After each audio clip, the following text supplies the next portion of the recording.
Mainly going to talk about marketplaces in general, what you should look out for, what the big differences are, whether you should go for many marketplaces or single ones, how they can help you internationally, and thinking about pitfalls and things you should think about optimizing for when you decide to launch on a marketplace. So firstly, the really fun stuff, a bit about me and Trouva. So my background, I actually started as a retail strategy consultant at OC&C and worked with a lot of the large traditional retailers. So worked for the likes of Arcadia Group, Asda, Walmart, DFS.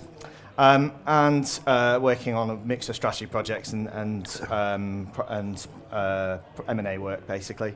And then I became a retail investor at BC Partners, where we owned, or used to own businesses like Phones for You. In the US, we bought PetSmart, which is a $10 billion pets retailer, and recently did the largest e-commerce acquisition in the world, Chewy.com.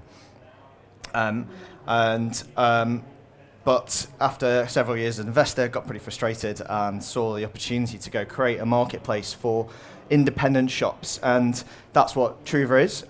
We launched 2.5 years ago. We're one of the fastest growing businesses in the UK. We've grown 1,600% over the last 2 years. More importantly, we're a particularly picky and specialized marketplace, and I'll explain some of the differences between niche marketplaces and some of the more broad brush ones. But essentially, we only work with independents who have a bricks and mortar shop. So think like walking down the streets of Shoreditch or Brighton or Edinburgh and discovering a cool boutique. Those are the kind of guys we work with, and we now have 500 of them across 100 towns and cities in the UK, and raised a bunch of money last year from BGF, Index and Octopus to go international. And very fortunate that we've got angel investors who are from the likes of Etsy, Farfetch, Net-a-Porter, Not on the High Street, and eBay. So most of what we do we've learned from people who've done it before. There you go. So what is a marketplace? Now, this is not a dictionary definition. This is Mandeep's patented definition of a marketplace. But a marketplace brings together buyers and sellers, obviously. But for the purposes of this discussion, that is where the transaction takes place on a different platform to your own. What do I mean by that? So we are not talking about, in our view, the likes of Google Shopping or Polyvore or List, you may know in fashion, where they're actually more closer to affiliate type models, where although buyers can search products across multiple sellers, they ultimately click through and the transaction takes place on your site. And that's not what we think about as a marketplace. For us, a marketplace is where the transaction takes place on that third-party platform. So these are some of the, obviously, the more common ones. Everyone from Tmall, which is part of Alibaba, and part of Taobao, through to the likes of, obviously, Amazon and eBay.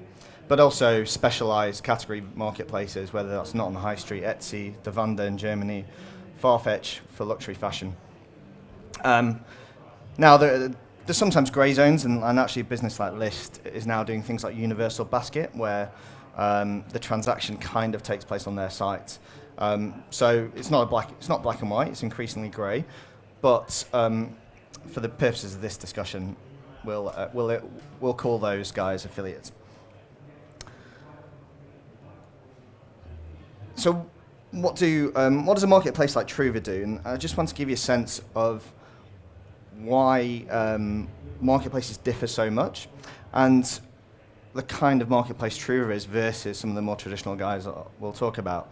So for us, because we work with independent bricks and mortar shops, that means we have to do a hell of a lot of things for them.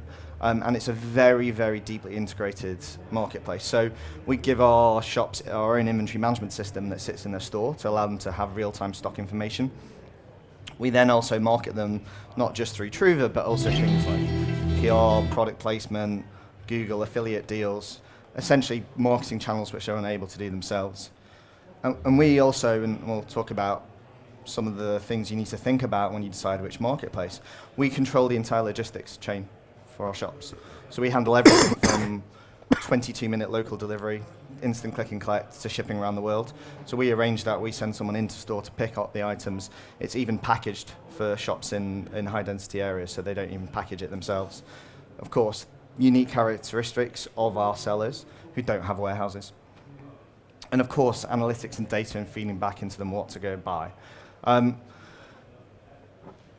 So let's also not forget that marketplaces aren't just about marketing, although it's obviously a key part of it, but different marketplaces have very, very different characteristics. Let's not forget why they exist. They predominantly exist because shoppers want them. And why? Of course, depth of range. A single destination where a customer can come to and discover everything from multiple brands, multiple sellers, cross-category. A single checkout basket that's particularly compelling for consumers. It's very different to the offline world, of course. Consistent fulfillment sometimes. By that I mean somewhere like Farfetch, where they control the logistics chain, that you get consistent fulfillment. Amazon, when you've got Fulfilled by Amazon, for example, the FBA program, that's where it's a bit of a hybrid, really, between a marketplace and traditional buying capability, where the products sit in the Amazon warehouse and they handle their fulfillment. But of course, price comparison, because consumers can go to one place, like on Amazon, see it and choose where it's cheaper. Fundamentally, gives consumers a one-stop shop. More obvious. Why should you be interested in marketplaces? Clearly, more customers, of course. And we'll come talk about that, though, because there's nuances. More incremental customers is good. Cannibalizing your own customers is clearly a bad idea. But that comes in various different ways. The most obvious one is geographic reach. In fact, for our shops, that's actually just expanding their reach from 2 miles to the world. But for many of you, it will be a way to access international markets. Brand building, and again, this can work both ways, but it can be a great way to get your brand out there in a new market. And a lot, particularly when you think about Tmall out in China, businesses like Cambridge Satchel Company, rather than invest in actually building a brand in China from scratch, they were able to reach a new consumer base through Tmall, and able to utilize things like Singles Day in order to start building their brand in China. Ability to sell a subset of inventory, it may not be all your stock, it's something to think about. A lot of the traditional retailers are using eBay very smartly in that way.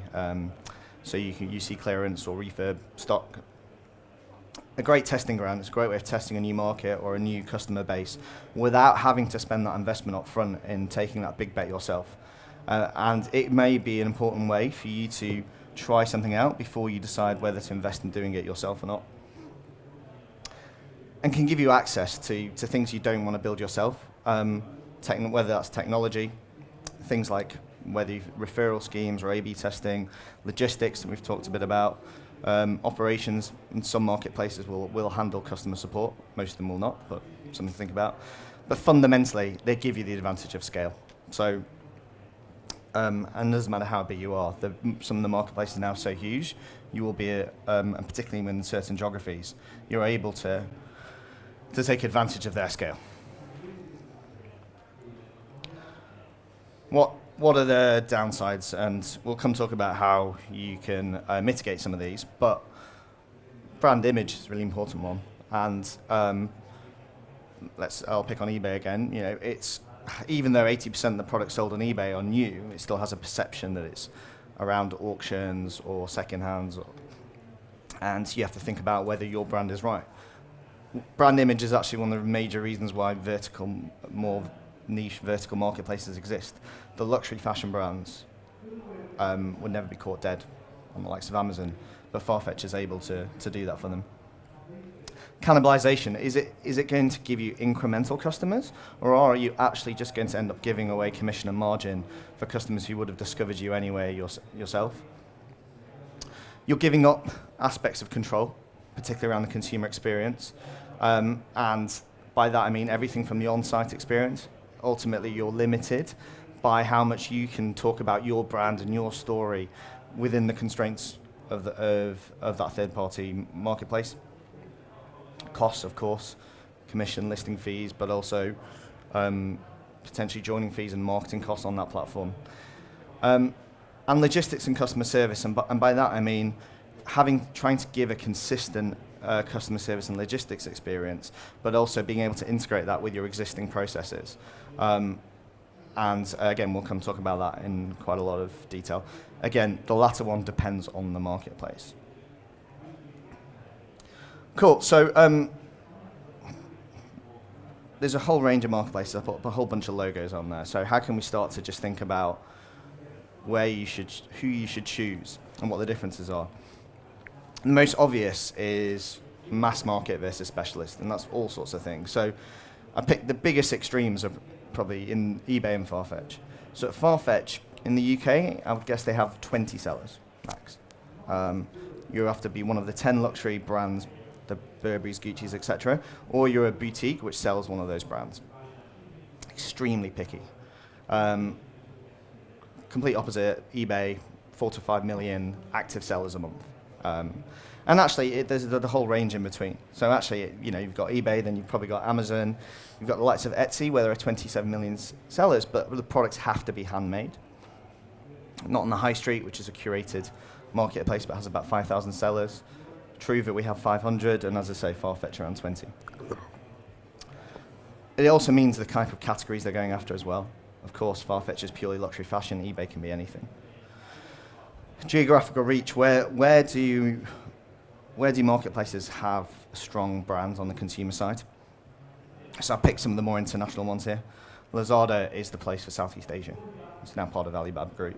Zalando started in Germany, very strong presence across Central Europe. Rakuten in Japan, and also actually increasingly in the US.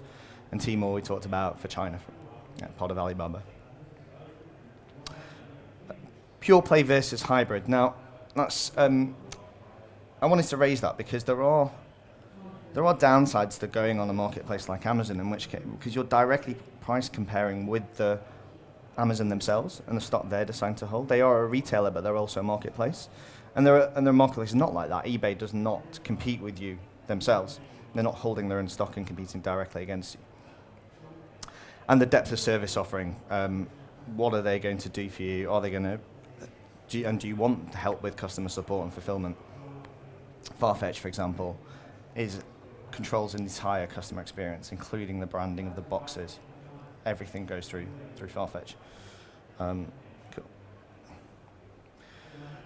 So what kind of things should you think about when you're joining a marketplace? Well, one of the key things that I think can be counterintuitive, but it's a strong belief we have, is be really picky. Don't spray and pray and go, right, I'm going to chuck out on 20, work on 10 marketplaces because surely I'm going to reach more customers. Why? Lots of reasons, but one of the fundamental ones is that if you just treat a marketplace as a channel and you're just going to put your stuff up there and it's going to be Field of Dreams, build it and they will come, you're in for a rude awakening. It requires a lot of investment, and I don't necessarily just mean investment in terms of money, but for example, in terms of people. Think about what does that mean? Who is going to handle customer support on that marketplace channels? How are you going to build a relationship with that marketplace to make sure that you are front of mind? So, for example, not on the high street, if you get featured in the brochure, that is a huge boon for you. Who's going to be responsible for handling it? And marketplaces can be particularly brutal on things like response time. So how quickly you take to respond to an order could mean that you get punished in the ratings and pushed down and actually kicked off. And in fact, a lot of the marketplaces will want you to pick just them. Some of them even have exclusivity. So it's much, much better to focus on a single marketplace, pick the one that you think is best, put the time and investment and effort into it. And if it doesn't work, then move on. But don't try and spray and pray and pick them and run across them all at the same time. Think about who the customer is of that marketplace. How do they differ from yours? What's a user journey on eBay where someone's searching for potentially a refill? What is their mindset? Are they the same customer you have? If not, What do they want that you potentially don't have on your own site or your own offering or through your direct customer base? I mean, and also just think about how that marketplace is acquiring customers. Let's pick an extreme example. If you're on a marketplace which is it's generating a lot of its demand through long tail SEO search, and that's your main channel, are you going to destroy your own SEO because you're effectively listing with a marketplace which has significantly more traction and significantly more scale than you, and actually you're just going to end up cannibalizing your own customer base? So it looks like you're going to get you might get a whole bunch of customers through that, but ultimately you're just giving up a margin or commission. And geography of the customer is the main way you're going to reach incremental customers. So as I say, for someone like at Trouva, where actually your existing customer base lives 3 or 4 miles away from your shop, clearly anything outside of that is incremental. But predominantly, that's about international. If you're reaching Chinese customers, it's highly likely to be, for the first time, it's highly likely to be incremental. Stock control, haha, fun. So, bane of my life at Trouva. How do you keep track of how much inventory you're selling through? Do you build a direct integration? Do you use someone like Channel Advisor or many third parties to be able to integrate directly into your stock system? How do you ensure that you are not going to have out of stocks on the marketplace? Failed orders are a great way to be punished on a marketplace and kicked off. And there are ways around it. You may also decide that you're just going to put a subset of your inventory. You may decide that you're going to put a limited stock. And then what are you going to do? Are you going to segment a bit of inventory just for that marketplace, and therefore ultimately at least you know that you're not going to sell out, but then you may have inventory that's compartmentalized for different channels, and you sell it on your own website, but you've decided to set free aside for Amazon, for example. What are you going to do with fulfillment, particularly when it's cross-border, if you're doing it for the first time? If you're going to sell into China, for example, are you going to sell from a bonded warehouse within China, or are you going to dispatch from the UK? If you're dispatching from the UK, what are you going to do, for example, with customs charges? Are you going to price those in? And also with customer support, how are you going to treat marketplace customers who may have totally different customer support channels, for example, through queries through Amazon versus your existing customer who might be calling you up? And as I hinted, linked to that, how are you going to actually integrate with that marketplace? So the simplest thing is to use their third-party marketplaces. Like any of us have probably at some point sold some real stuff on eBay. You can do that, but you could build order hooks into your own system. So actually, in real time, you're going through an API and actually collecting the orders and pushing them into your system. That's a lot of effort, though, and particularly the likes of eBay and Amazon, there are hundreds of third parties who specialize in that. But particularly some of the older marketplaces are built on pretty antiquated stacks, and so they're pretty painful to go do an integration with. And are you going to start off by just doing something simpler, just to test it out before you actually do that? Brand presence. So I talked about how you may lose control of your brand, but actually different marketplaces give different abilities to do this. So Zalando, for example, you have very, very little space to be able to talk about your brands, but actually there are some way you can actually build your own landing pages and subsets, but particularly if you're a big brand where you can insist on some of the marketplaces on doing that. And a random example of this is that Adidas, which rejoined marketplaces a couple of years ago, has insisted on any marketplace must have a Adidas shop within it in order for their products to sell. So, I mean, that's affected even us at Trouva. We have a landing page just for Adidas by Stella McCartney stock. Amazon also has one as well. And that may be a way to build your brand presence. Of course, costs. Now, marketplaces have very different monetization models. Etsy, for example, has very, very low commission but has listing fees. Again, only applies if you're handmade products, but let's pick that as an example. So, is that good or bad? Well, obviously it depends on your sell-through, but ultimately if you're listing fees, then actually the risk of selling is more on you. Whereas on a commission model, which will probably be significantly higher, you're only going to pay the money if you actually sell. So Very different. But also the marketing costs associated. So particularly on some of the larger marketplaces, unless you're winning purely on price, your inventory might be buried at the bottom. You might want to invest in promotions to push yourself to the top of the listings, and that's a cost you need to price in as well. Ultimately, if they're incremental customers, you think about what is the marginal cost to you, and is it profitable? If you're working on gross margins of 50%, it's incremental customers, pricing in the fulfillment and listing fees and commission, and you're paying 25%. Well, ultimately, that's still a significant profit margin for you. But also data. Now, marketplaces can be increasingly protective of data because that is one of their our huge advantages, that we know what's selling across all the different sellers, and then therefore we have a really good sense of where trends are going, etc. And in fact, the likes of Amazon, and there's a lot of evidence they use that in order to determine their own buying decisions. So deciding what they're going to stock and where they're essentially going to disintermediate you.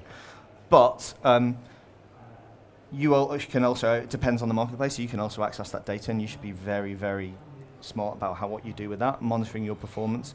What is success for you? Is it number of orders?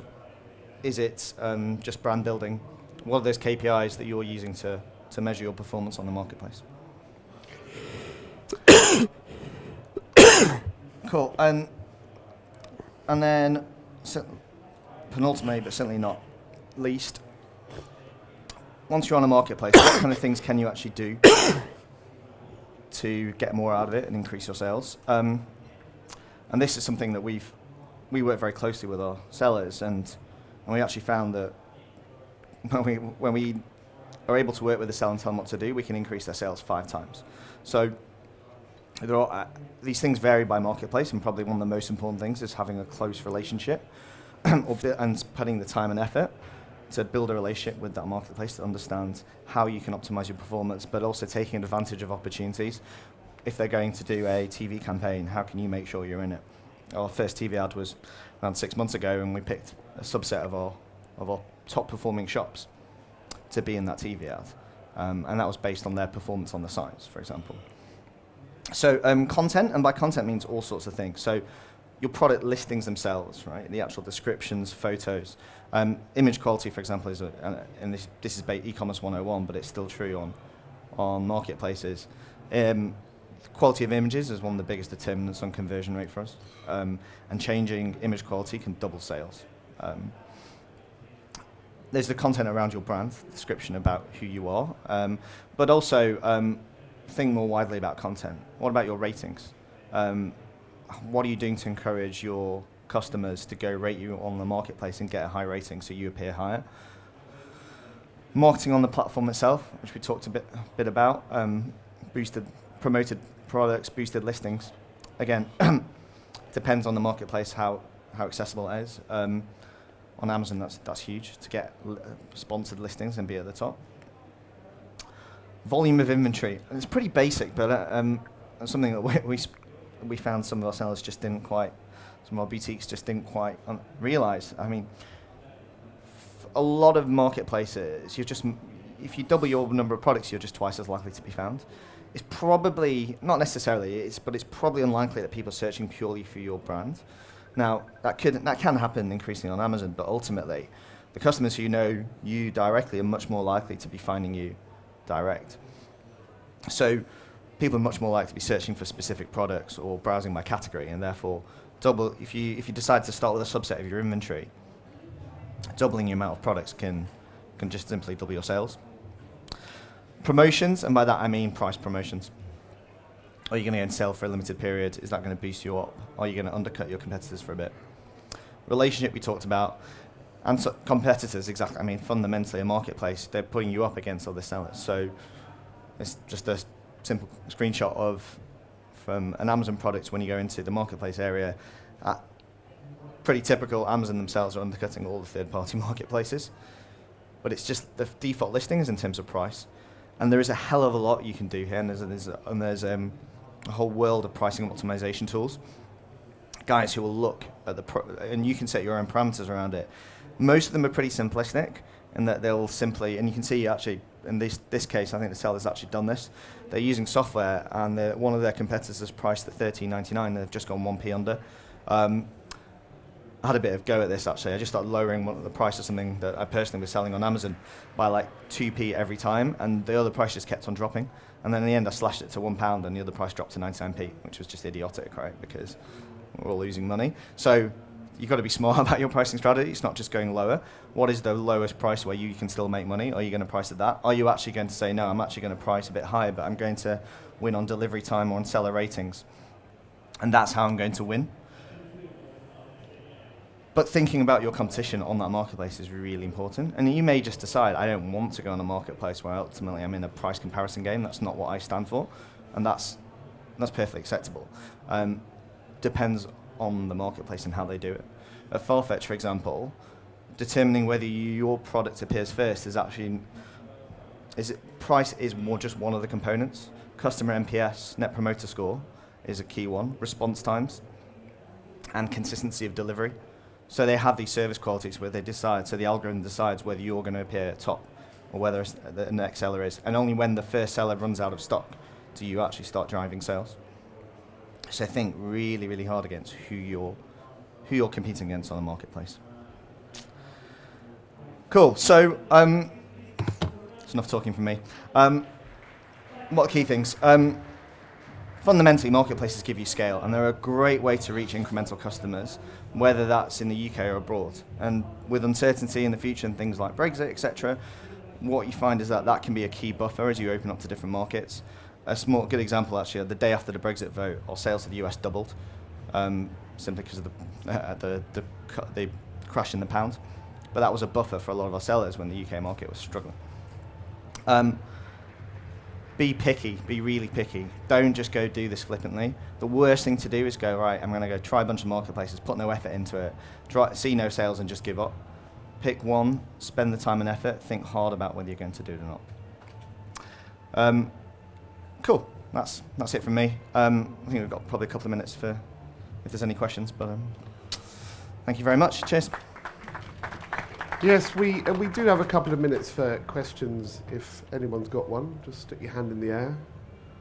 If no one does, I wonder if you could talk a bit more about the Brexit effect on marketplace. That was an interesting thing you rather threw away at the end there. Sure. I threw it away partly because even in the last couple of weeks, it just seems increasingly unlikely about how soon or etc. we'll have to think about it. But one thing that we're thinking a lot about, and ultimately that's to protect our sellers, is twofold. One, thinking about what things might look like if there's a customs union, assuming we leave the customs union. So being able to price in things like customs, which are already the case when you sell to the US or Australia. So it's not as if these problems haven't been solved, but thinking about building that in and building a smooth customer experience where tariffs are priced into to the cost of the item. That makes a huge difference when you're selling outside of the EU at the moment. But secondly, the broader your geographic reach and the broader your customer base, the more of a buffer that creates against any sort of uncertainty. So the example I gave you was actually just purely about currency risk effectively. But as buying costs increased because the pound crashed against the euro, actually the counterbalance was that British stuff became a damn sight cheaper for US customers and Australian customers. So we saw international sales counterbalancing the effects of the UK, and that's not purely a Brexit effect. It's just a simple protection against consumer economics, right, and a declining consumer environment, and whatever the macroeconomic trends might be in a certain geography. The broader your reach, the more that will even out effectively.